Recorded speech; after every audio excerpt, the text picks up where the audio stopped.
Fala pessoal, muito bom dia. Hoje é dia 8 de maio, sexta-feira, dia de payroll, né? É um dos, eu acho que é o dado mais relevante aí do mundo, né? É claro que a gente tem que entender aí o grau de importância dele num dia que a gente está vivendo um momento mais em relação às expectativas com a guerra, né? Outros fatores aí impactando bastante o mercado, mas mesmo assim é um dia de payroll. E, bom, eu vou rapidamente dar bom dia para vocês. Eu vou começar porque, como o dado vai sair 9h30, eu quero ou acompanhar aqui com vocês ou liberar para o próximo participante acompanhar aqui, né? Nosso próximo parceiro aí da live.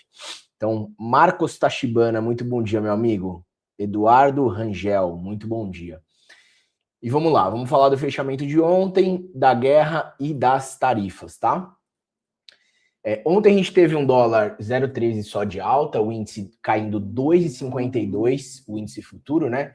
O Ibov caiu 2,38, Petro 2,22 de queda e Vale 1,43. Nós temos visto aí nos últimos, na verdade nas últimas semanas, né? O fluxo saindo um pouquinho aqui do Brasil. Eu já comentei isso anteriormente com vocês, porque com a chegada da temporada de balanços nos Estados Unidos, o motivador que estava trazendo o fluxo aqui para o Brasil pontualmente poderia começar a voltar para lá, e isso ia fazer, obviamente, que alguns ativos, a Bolsa, de uma maneira geral, que aqui no Brasil é majoritariamente feita pelo fluxo estrangeiro, trouxesse algum impacto, e é exatamente isso que a gente está vendo, né? Essa negatividade aqui em Brasil, e também, cada vez que chega mais próximo às eleições, a gente tem um grau de incerteza um pouco maior, e isso também pode trazer um impacto, a princípio, negativo em relação à Bolsa, tá? Ontem, isso não fez preço, tá? Mas ontem a gente teve a reunião entre Lula e Trump, a conclusão da reunião foi agendar uma nova reunião, porque acho que o principal... Tiveram vários assuntos que eles comentaram, né? Foi falado sobre a questão das tarifas, que é o principal, que a equipe americana falava de um percentual em específico de alguns produtos, eles falavam que, no geral, a gente tem um déficit com eles, e foi marcado que ia ser feita uma nova reunião daqui a 30 dias com esses dados técnicos um pouco mais apurados. Foram tratados outros assuntos, como eu falei, isso não fez impacto no mercado, mas politicamente o Lula sai um pouco mais forte, né? Porque depois da recusa lá do ministro do STF pelo Senado, a imagem política dele estava um pouco mais fragilizada, e agora esse encontro deixou um pouco mais positiva a imagem dele. Não estou falando que eu gosto disso, simplesmente é o que de fato aconteceu. E é importante a gente ter essas noções por causa das eleições, a gente precisa entender isso. Mas só um parênteses muito rápido. Quando ele fazia o discurso, né, na coletiva brasileira, né, falando de como foi a reunião, um dos principais pontos que ele falou, assim, que ficou muito gravado na minha cabeça foi: não, porque eu falei pro Trump que a gente tem experiência com crime organizado. Oi? Só se for experiência de como não agir, porque o crime organizado só cresce aqui no Brasil. Então, se tem uma coisa que nós não temos, é a experiência no combate do crime organizado, né? Talvez nas áreas um pouco mais técnicas, quando a gente fala de Polícia Federal, assim, eu até acredito que tenha um nível técnico alto, mas quando chega na efetividade, o Brasil não é efetivo. Por outros motivos, né? Quando a gente fala das penas que são muito brandas, ou até mesmo às vezes a pena não é branda, mas acaba tendo esses artifícios de sair com metade da pena e assim por diante, e isso acaba não trazendo efetividade no combate do crime organizado. Então, na hora que ele falou isso, eu dei risada, né? Porque é um absurdo a gente ouvir esse tipo de coisa. Um segundo ponto que também ainda não está fazendo preço, investigação sobre o caso Master, que foi pego agora o Ciro Nogueira. Todo mundo tá dentro, né? Todo mundo, que eu quero dizer, todos os grandes caciques da política que são sujos, e os grandes são sujos mesmo, estão dentro disso, e a tendência é cada vez pegar mais. Mas não esqueçam que o Ciro Nogueira é o cara que o Flávio Bolsonaro disse que queria de vice, né? O vice dos sonhos. Então, assim, é um absurdo total. Fechando esse parênteses de Brasil, ontem a gente teve Nasdaq caindo 0,13, S&P caindo 0,38, Dow Jones caindo 0,63, Russell caindo 1,63. O alerta Rocksh, a dirigente do Fed, Beth Hammack, considerou enganoso sinalizar que o próximo passo da política monetária será necessariamente um corte de juros em meio aos riscos inflacionários persistentes, defendendo uma postura neutra. Ela disse que seu cenário base é juro estável por um longo período. Na mesma linha, Susan Collins afirmou que o comunicado do Fed deveria ficar mais alinhado à presunção de que o próximo movimento será um corte. Neil Kashkari declarou que a pressão inflacionária segue muito elevada. Então, basicamente, são falas bem hawkish, né? E mostram que o Fed, pelo menos na fala desses dois Fed Boys, não está muito preocupado com o próximo corte, sim, se eles vão conseguir manter por mais tempo ou, eventualmente, dependendo do que aconteça, subir juros lá fora, tá? E aí foi isso que deixou os mercados mais negativos ontem lá nos Estados Unidos, somando com máximas históricas, somando com as questões da guerra, que eu vou comentar agora. O mercado amanhece, né, na data de hoje, novamente diante de uma escalada no Oriente Médio, após os confrontos entre forças americanas e iranianas voltarem ao centro do noticiário, demonstrando de vez a leitura desmontando de vez a leitura de um acordo que estaria próximo. O petróleo voltou a disparar no Estreito de Hormuz, segue como principal foco da tensão global. As tensões aumentaram depois que o Comando Central dos Estados Unidos informou que destroyers americanos foram alvo de ataques iranianos com mísseis, drones e pequenas embarcações enquanto transitavam pelo Estreito de Hormuz. Apesar de afirmar que não busca uma escalada militar, Washington respondeu com ataques classificados como de autodefesa, atingindo instalações militares iranianas ligadas ao lançamento de mísseis e drones além dos centros de comando de inteligência. E olha que interessante, mais uma vez, teve confronto. O Trump não veio falar que acabou tudo, que ele ia matar todo mundo. Isso mostra o quê? Que ele quer um acordo. Que ele vai fazer taticamente ali as incursões, mas ele não quer mais briga. Não, pode dar uns tiros aí, eu dou outro tiro aqui, mas a gente vai seguir em torno de um acordo. Isso é positivo, tá? À noite, Trump afirmou que os ataques ocorreram enquanto os 3 destroyers americanos atravessavam o Estreito de Hormuz sob fogo iraniano. Segundo eles, navios não sofreram danos e as forças iranianas foram completamente destruídas na resposta dos Estados Unidos. O presidente também voltou a ameaçar Teherã, afirmando nas redes sociais que os Estados Unidos derrotarão o Irã com mais força e violência caso o acordo que foi proposto por Washington não seja aceito rapidamente. Aceitem rapidamente, é isso que eu quero. Olha os sinais que a gente consegue enxergar do Trump não querendo mais a briga.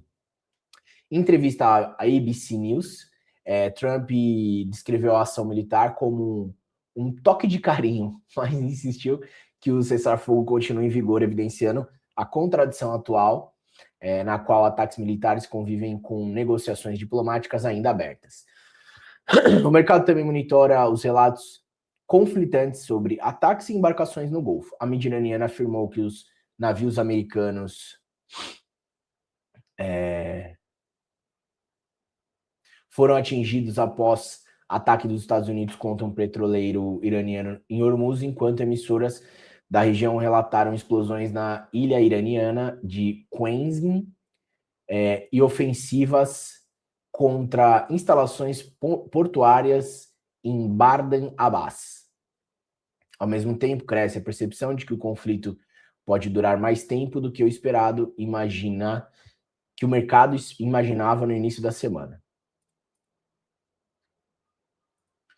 Para concluir, uma análise confidencial da CIA, revela pela imprensa americana, concluiu que o Irã conseguiria suportar um bloqueio naval por 3 a 4 meses, sem enfrentar colapso e ainda manter 75% da sua capacidade de lançadores de mísseis balísticos e 70% dos estoques.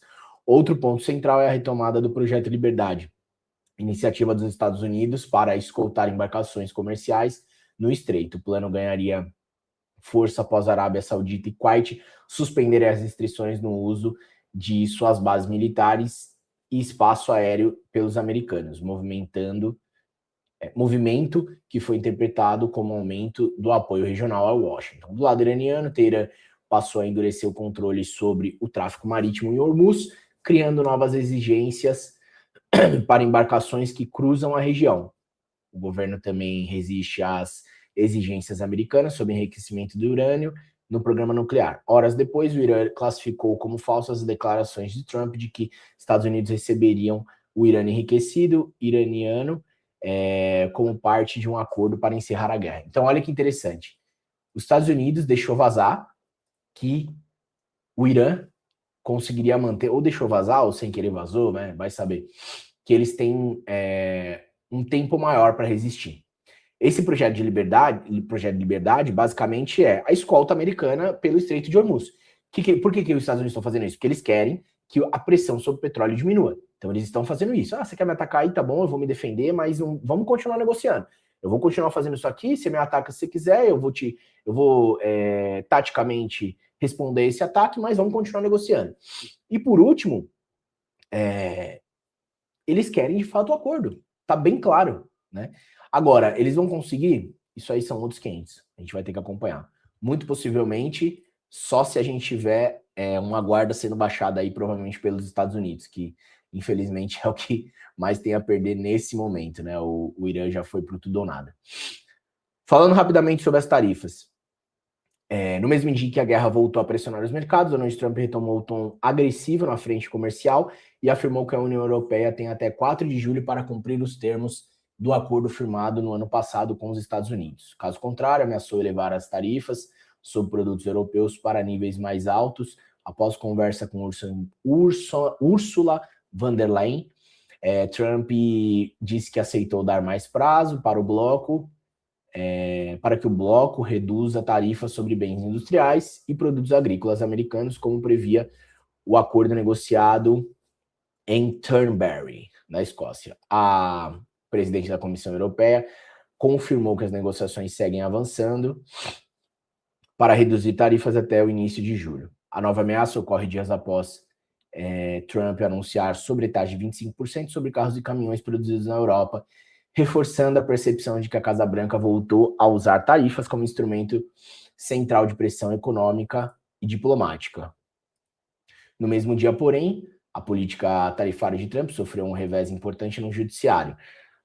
O Tribunal Internacional do Comércio dos Estados Unidos decidiu que é ilegal a tarifa global de 10% imposta pela Casa Branca com base na seção 122 da Lei do Comércio de 74, acolhendo ações movidas por pequenas empresas e governos estaduais. Na minha interpretação, o Trump está falando, obviamente, das tarifas, que é uma das posições que ele quer fazer política econômica global, né, geopolítica, na verdade, mas isso também acaba meio que passando a retórica para um outro momento, né? Vamos esquecer a guerra aqui e vamos falar sobre tarifa. Então, eu vejo nesse momento muito mais uma vontade do Trump de passar esse capítulo da guerra, começando a falar das tarifas, do que de fato ir para cima disso, até porque agora está muito mais difícil politicamente, porque tem todas essas decisões judiciais que já haviam sido feitas em relação à ilegalidade de algumas tarifas e também midterms, como eu já comentei aqui com vocês. Então, cada vez vai ficando mais difícil ele fazer esse tipo de movimento. Então, ele trazer isso à tona de novo, na minha interpretação, é mais para conseguir mudar o foco que estava na guerra para agora tarifas e a guerra ir perdendo sua relevância no quesito dos mercados e esse assunto, deixa esse assunto de lado, sabe? Vamos ver o que acontece daqui para frente. Deixa eu compartilhar aqui com vocês rapidamente a minha tela para a gente falar do panorama. Já são 9h19, eu vou dar uma corridinha aqui para a gente poder avançar e falar do payroll, tá? Enquanto a produção vai colocando aí, eu vou falando aqui das cotações. Então a gente teve um fechamento levemente negativo em Ásia, Hang Seng 0,87 de queda, Nikkei 0,19 de queda, Kospi 0,11 de alta, S&P australiano 1,51. Não tivemos nenhum dado relevante no mercado asiático. Eu vou só conferir, mas realmente... alguns dados do Japão, mas eles não são tão relevantes, tá? Europa, nesse momento, o Eurostoxx 0,85 de queda, o índice inglês também em queda. Na verdade, todas as ações, as bolsas do mercado europeu estão mais negativas, por isso a gente vê o Eurostoxx mais negativo. A gente teve lá a balança comercial mais negativa, mas não é um dado extremamente relevante. Importações da Alemanha também não é tão relevante e não teve nenhum dado extremamente relevante. Europa, nesse momento, segue um pouco mais negativa, tá? O dólar também, dentro da cesta, um pouco mais negativo, entre os emergentes também misto. Tá negativo, mas dentro de uma certa estabilidade, né? Entre os emergentes, mesma direção, misto, estável. Futuro das ações americanas um pouco mais positivo, futuro das bolsas americanas sim também mais positivo. Nasdaq 0,72 de alta, S&P 0,49, Dow Jones 0,33 e Russell 0,57 de alta.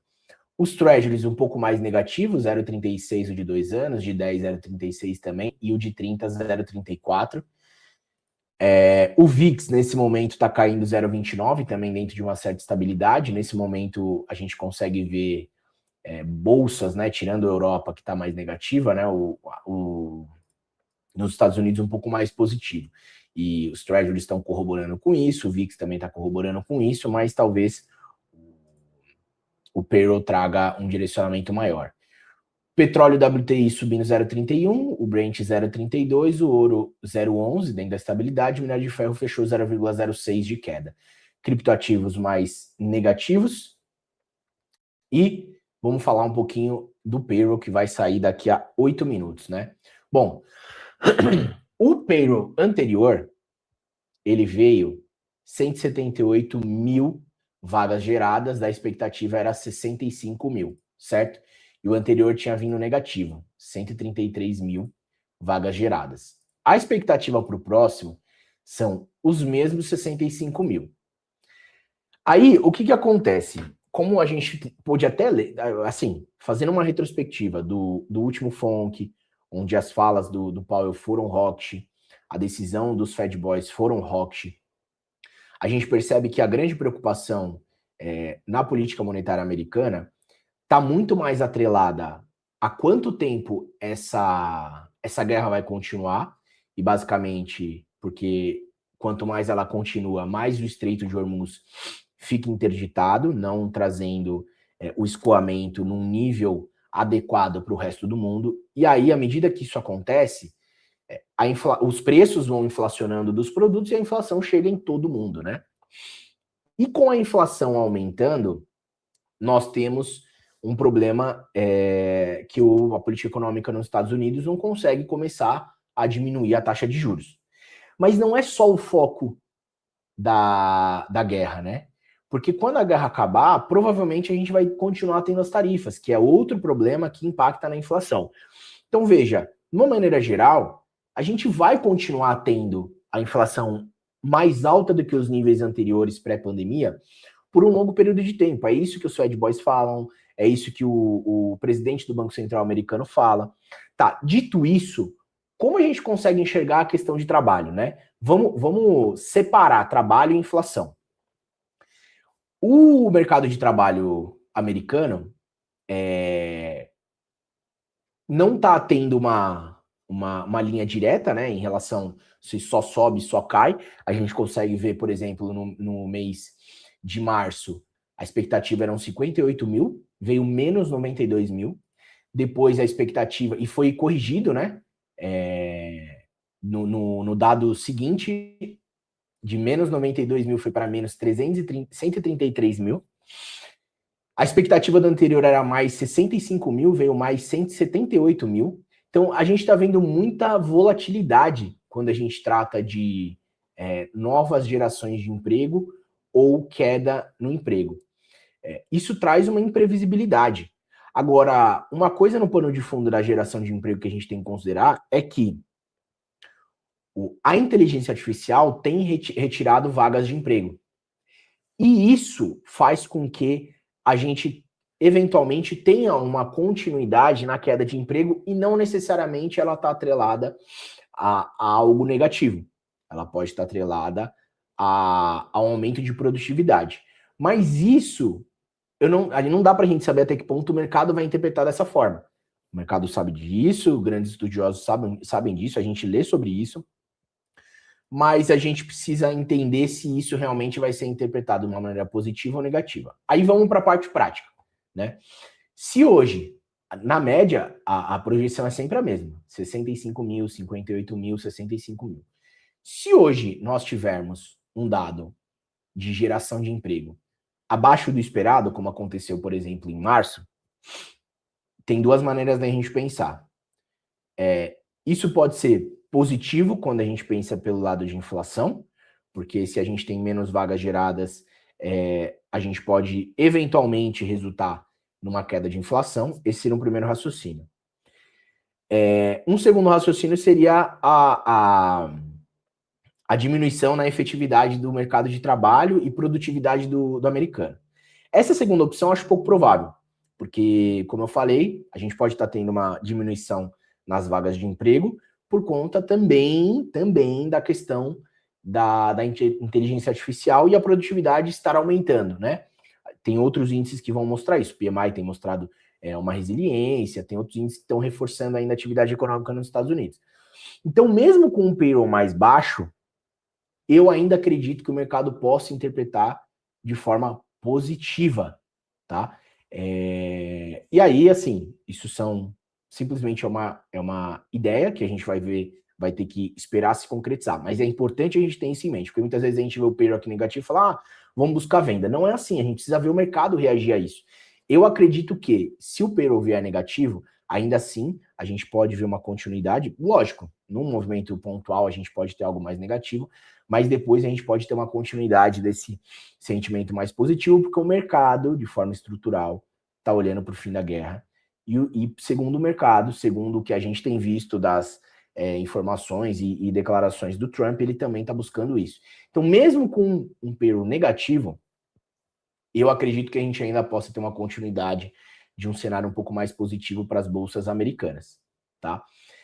Se o payroll vier positivo, o contrário também seria verdadeiro, né? A gente poderia ver pensar na parte da inflação e isso ser negativo. Mas no cenário básico que a gente está agora, continuo acreditando em algo mais positivo. Posso estar errado, isso não é um mantra, não estou cravando nada. Eu estou dizendo que, baseado nas informações que a gente tem sobre atividade econômica nos Estados Unidos, o que o mercado está passando hoje, eu acredito que, independente do dado, né, a gente possa continuar tendo uma visão um pouco mais positiva. Uma outra possibilidade é o mercado realizar, né? Está em máximas históricas, pegou um dado de payroll ruim e acabou realizando. Isso existe a possibilidade. Mas estruturalmente falando, não vejo tanto essa possibilidade. Pode acontecer, mas não vejo essa possibilidade. Então, eu acho que o mote para hoje é a gente poder aguardar, interpretar com calma o payroll e ver como o mercado vai reagir. Não só agora na hora do dado, mas também após a abertura do mercado americano às 10h30. Então, faltando 1 minuto aí para sair o dado, vou acompanhar aqui com vocês. Eu não sei se o nosso próximo convidado já está aí na linha. Se ele tiver, a gente pode acompanhar aqui juntos. Acho que é o Felipão que vai entrar aí, né? Se o Felipe tiver aí e quiser acompanhar comigo, pode liberar ele aí, viu, produção? Para a gente poder fazer esse acompanhamento junto. Fala, Felipão, beleza? Fala, Fernando, beleza? E aí, como que tá? Expectativa, né? Vamos ver esse peruzinho aí. Se quiser até trocar já a sua tela, e eu vou falando pro pessoal aí, não tem problema não. Beleza. Deixa eu parar de compartilhar, a gente vai comentando aqui na hora que sair.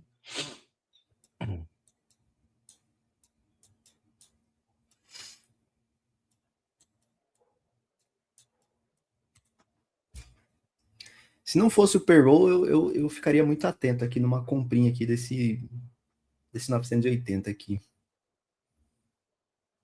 O Mas mercado tá mais positivo mesmo, né? caso viesse rompendo aqui, né? Ó, já começou a loucura aqui. Vamos ver como é que tá o fluxo. Ó, o Peru saiu aqui. Cadê? Veio acima do esperado. O que, num olhar de atividade econômica, é positivo. Então, É como eu positivo. falei, não tem como a gente fugir aí desse cenário um pouco mais positivo, né? E ele tá vindo todo com uma estruturinha de alta. Se não fosse o payroll, eu teria comprado aqui. Mas A muito gente vê que fraco. o Nossa, salário, olha, muito, olha muito que fraco. interessante. O salário médio, ganho médio por hora trabalhada veio menor, e o salário médio por hora trabalhada também veio menor. Então, até mesmo quando a gente olha o payroll na visão da inflação, ele traz um arrefecimento, que é bem positivo, né? Bem positivo mesmo. É, Taxa de desemprego manteve. a taxa veio zerada, né? Talvez por isso Qual que taxa? a taxa de desemprego. 4,3 veio 4,3. É isso, vem em linha, é isso mesmo. Veio zerada. Vem em linha.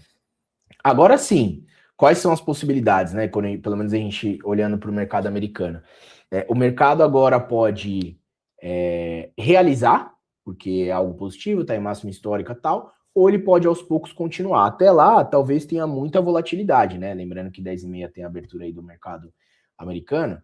E assim, apesar do dado ter vindo positivo, ele não explodiu, não. Aqui está bem controlada a reação para o que a gente costuma ver, né? Se fosse bem positivo, a gente já estaria vendo aí o mercado explodindo, explodindo. Mas não é essa reação que a gente está vendo aqui no mercado americano, tá? Tá tudo Não, bem mais e em questão de ameno. fluxo também, geralmente a gente tem muitas ordens vazias aqui em alguns preços, o que faz fazer aquelas explosões para cima e para baixo, o book, a questão como que tá as ofertas passivas, assim, tá normal. Não teve, Sim, a reação foi bem neutra, na verdade. sim. Bem diferente do que a gente está acostumado a ver com os per, mas assim, faz alguns meses já que estamos assim, né? Desde Sim, que porque surgiu aquela possível, que não foi possível, aquela manipulação do dado lá, né? Em alguns meses atrás, depois daquilo, isso. cara, payroll nunca mais foi o mesmo. A gente teve sendo pausada a coleta dos dados, né? E isso acabou impactando bastante aí os dados no final do ano passado. Mas agora raciocinando, né? Que eu também já havia comentado, é assim, payroll é importante, mas o payroll é o dado mais. É o principal assunto do mercado nesse momento? Não é, velho. Não, O principal assunto do mercado nesse momento é assim, e aí, a guerra? Estamos é. perto do fim? Como que tá o Vai acabar petróleo em hoje que eu quanto não vi? tempo? O petróleo tá estável, né? 0,06 o WTI e o Brent. E o Brent, mesmo com o ataque de ontem? 0,07. Mas o ataque de ontem foi assim, eles atacaram lá, mas foi como que ele falou? Não sei o que lá de carinho. Ele tá nem Foi só um aí, velho. tapinha. Foi só um tapinha, isso mesmo. Cara, Os esse cara é caras já estão maluco, em outro né? momento. Esse é louco. Esse cara é maluco. E você vê que todos esses dias, no mercado americano, tem subido de escadinha, né? Vem a abertura, o mercado fica ensandecido, acho que muito player se reposiciona, e aí fica muito errático. Aí depois toma uma decisão, normalmente é de alta, e vai, devagarzinho. Devagarzinho, vai subindo. Ontem foi mais ou menos o que aconteceu, depois teve uma realização por conta falas de Fed Boys, né? Teve o ataque, aí a galera ficou meio assim, mas enfim. Basicamente continuou o mesmo sentimento positivo, né? Bom, acho que é É isso, isso. cara. Eu achei que Um ia ser ótimo mais dia. emocionante aí o payroll, cara. Honestamente, eu não tinha tanta expectativa assim, velho. Porque é isso, é um dado que, apesar de ser o dado mais importante, né? Ele não tá trazendo, não é o mote mais Não. importante do mercado nesse momento. Então, mas fala aí que teve um acordo lá que estão abrindo o Estreito de Hormuz. Aí você vai ver o payroll Nossa vezes senhora. 12. Aí vai ser linda. Se essa informação vir meia-noite de um domingo, eu vou estar muito feliz. Já tá voando já. Bom, é isso aí, Felipão. Muito obrigado, cara. Um ótimo dia, uma ótima sexta para você e para todos aí que nos acompanham. Forte Beleza, obrigado, abraço. Fernando. Tamo junto. E é isso, pessoal.